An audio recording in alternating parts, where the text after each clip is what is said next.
بسم اللہ الرحمن الرحیم اعوذ باللہ من الشیطان الرجیم بسم اللہ الرحمن الرحیم وبہ نستعین الحمدللہ ہماری گفتگو کتاب المزارعۃ زراعت کی کتاب خوب اب میں مزارعہ سے فی الحال مصدر کا ترجمہ نہیں کر رہا، باقی نہیں تو اگر اس کا مصدر والا ترجمہ کرنا ہو تو یہ باب مفاعلہ سے ہے، یعنی ایک دوسرے کو زراعت کرانا۔ خوب لغت کے اعتبار سے تو یہ مصدر ہے باب مفاعلہ کا اور اس کا مادہ ہے زرع۔ خوب پس مفاعلہ تو تقاضا کرتا ہے کہ یہ دو بندوں کے بیچ میں واقع ہو، تو کہتے ہیں یہاں دو ہی بندے ہوتے ہیں، ایک صاحب الارض اور دوسرا زارع، جس کو تقریباً ہماری زبان میں یوں کہہ سکتے ہیں کہ زمیندار اور کسان۔ خوب تو یہ دو بندے ہوتے ہیں، اس لیے اس کو مزارعہ کہتے ہیں۔ فرماتے ہیں زمیندار تو زراعت کا کام نہیں کرتا، بھائی زمیندار اپنی زمین حوالے کرتا ہے، سامنے والا کام کرتا ہے، تو گویا کہ اس زراعت کے اسباب میں سے ایک سبب زمیندار بھی ہے۔ خوب تو یہ مزارعہ کی لفظی وضاحت ہو گئی، اور مزارعہ کی اصطلاح میں یا فقہی لحاظ سے یہ مقصد ہے کہ یہ ایک خاص معاملہ ہے جو زمین پر کیا جاتا ہے، اور جو زمین میں کام کرتا ہے اس کو معین حصہ دیا جاتا ہے۔ معین بعین معنی کہ حصہ چوتھا حصہ آمدنی کا ہوگا، زراعت کا آدھا ہوگا، لیکن وہ منوں میں معین نہیں کر سکتے کہ 5 من ہم دیں گے یا 10 من دیں گے، بلکہ جتنی بھی آمدنی ہوگی اس کا یہ اتنا حصہ آپ کو دے دیں گے۔ تو مزارعہ عقود میں سے ہے، بالکل عقود میں سے ہے۔ عقود لازمہ میں سے ہے یا عقود جائزہ میں سے؟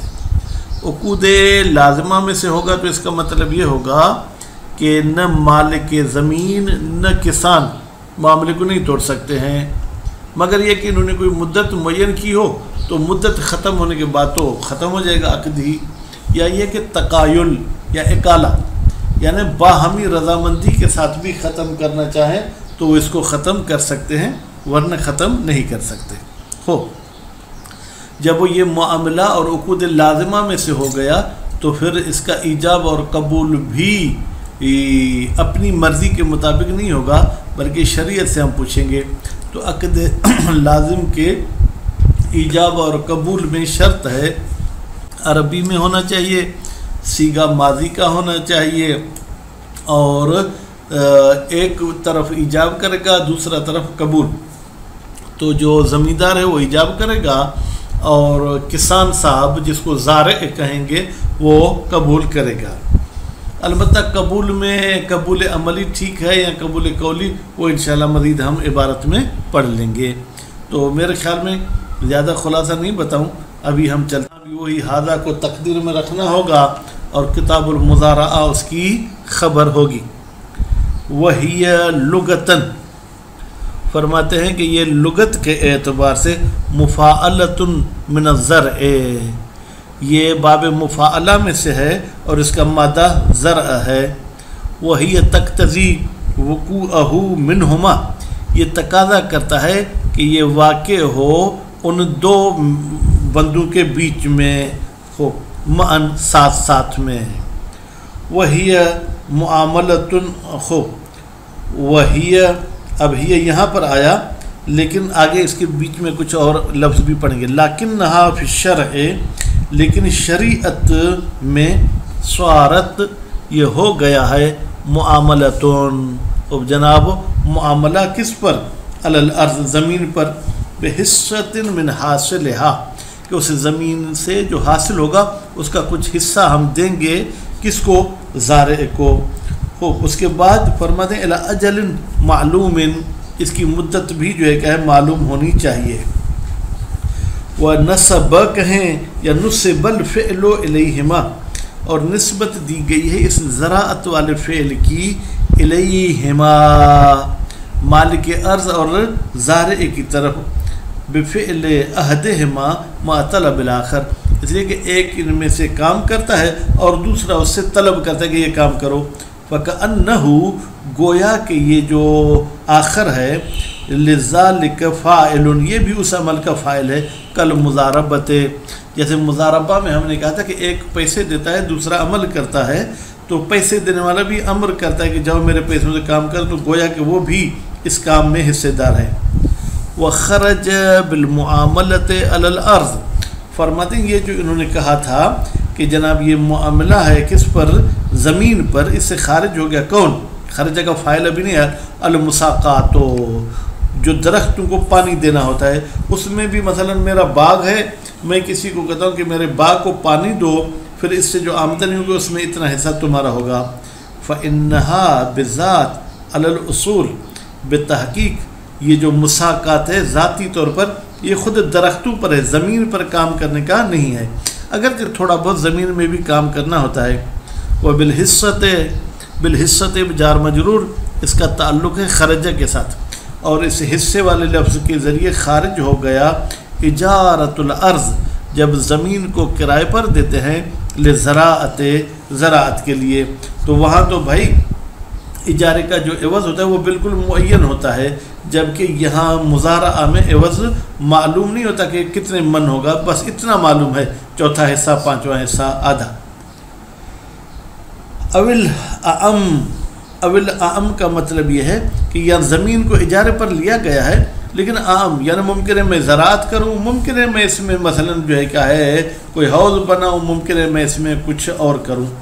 اذ لا تصح بحصۃ من الحاصل، تصح میں ایک ہی کی ضمیر جو اجارہ کی طرف جا رہی ہے، کہتے ہیں اجارہ صحیح نہیں ہے کہ ہم آمدنی میں سے کچھ حصہ اس زمیندار کو دے دیں.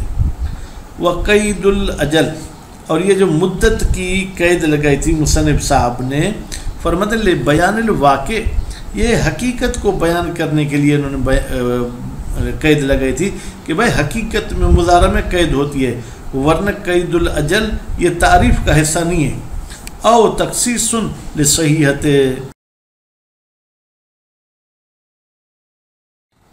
یا قید الاجل اس لیے لگائی تاکہ آپ کو کہہ دیں کہ بھائی یہاں پر ہم مضارعہ کو مخصوص کر رہے ہیں اس مضارعہ کے ساتھ جو صحیحہ ہوتی ہے، اور صحیحہ وہی ہوتی ہے جس میں مدت کی قید لگی ہوئی ہو. او استطراد لبعض شرائط، یہاں مصنف صاحب استطرادن یعنی ایسے ہی بس بات چھڑ گئی تو کچھ شرائط کو بھی یہاں تعریف میں بیان کر دیا. التی، وہ شرائط، یحصل بہا، جن کے ذریعے حاصل ہوتا ہے الکشف عن الماہیت، کہ کشف ہو جائے کہ ماہیت مضارعہ کیا ہے. وَإِن لَمْ يَكُنْ ذِكْرُهَا، اگرچہ ان شرائط کو ذکر کرنا یہ نہیں ہے من وظائف تعریف، تعریف کی ذمہ داری میں سے نہیں ہے کہ تعریف میں شرائط کو بھی جناب بیان کیا جائے.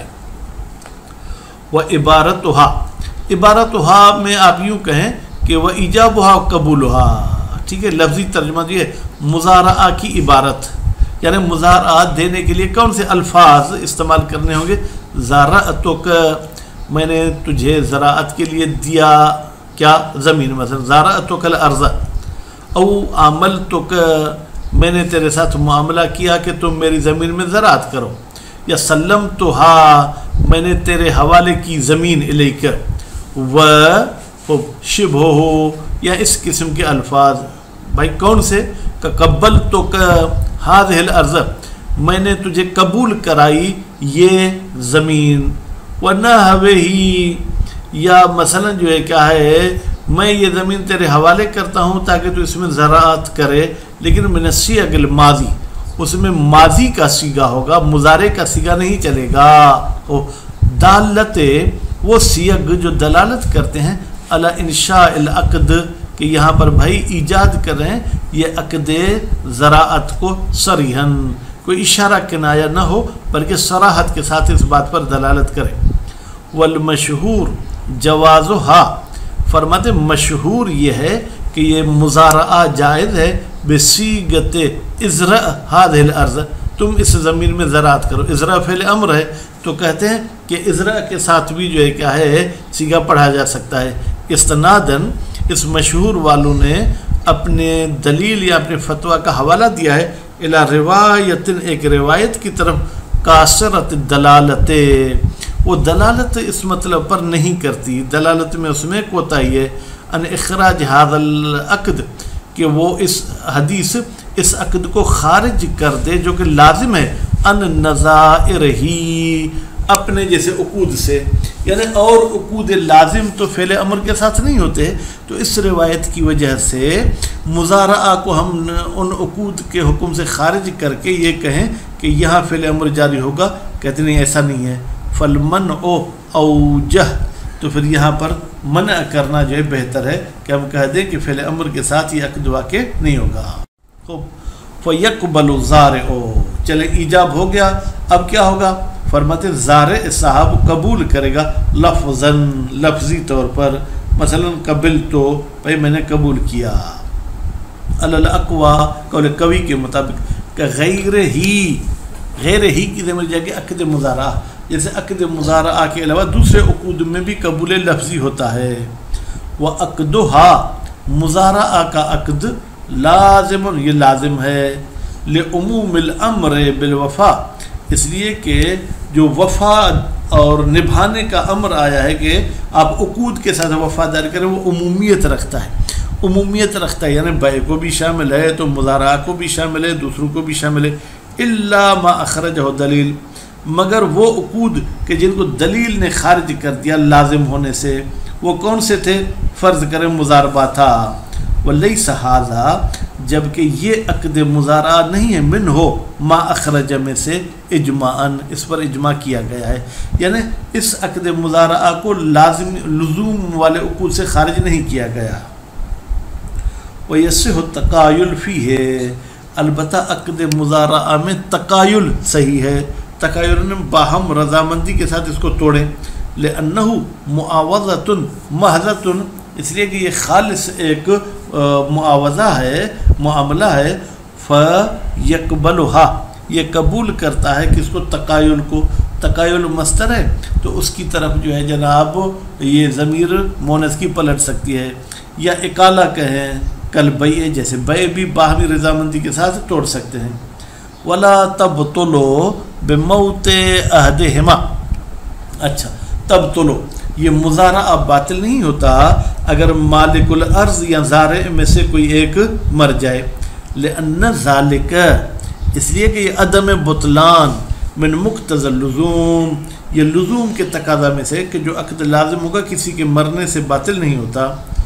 ثم ان کان المیت العامل، اگر مرنے والا جو ہے وہ عامل صاحب ہے، خوب، تو کیا ہوگا؟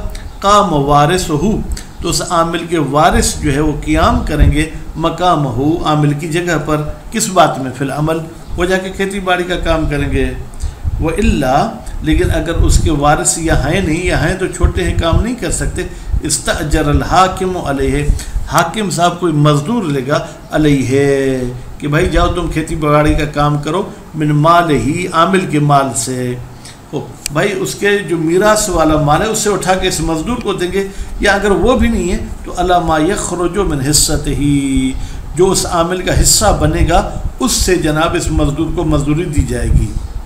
وَإِنْ كَانَ الْمَالِكَ، مالک کو منصوب پڑھیں، کان میں ایک ہوا کی ضمیر جو میت کی طرف جا رہی ہے، اور اگر میت مالک ہے بقیت بحالہا، تو جناب یہ عقد مضارعہ اپنے حالت پہ باقی رہے گا، وَلَلْعَامِلِ الْقِيَامُ بِتَمَامِ الْعَمَلِ، اور عامل صاحب پر ہے کہ مکمل طریقے سے جو عمل کرنا ہے وہ عمل کرنا چاہیے۔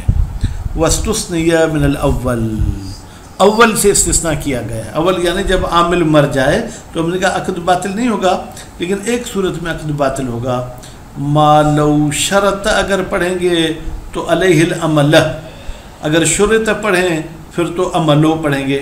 اب شرط کا ترجمہ کرتا ہوں، ما لو شرط، یعنی اگر صاحب الارض نے شرط کی ہو علیہ، عامل پر، العمل بنفسہ، کہ بھائی تمہیں بذات خود یہ کام کرنا ہے، خوب، فمات قبلہ، تو یہ جو ہے کیا ہے اس عمل سے پہلے مر گیا، تو ایسی صورتحال میں یہ معاملہ باطل ہو جائے گا۔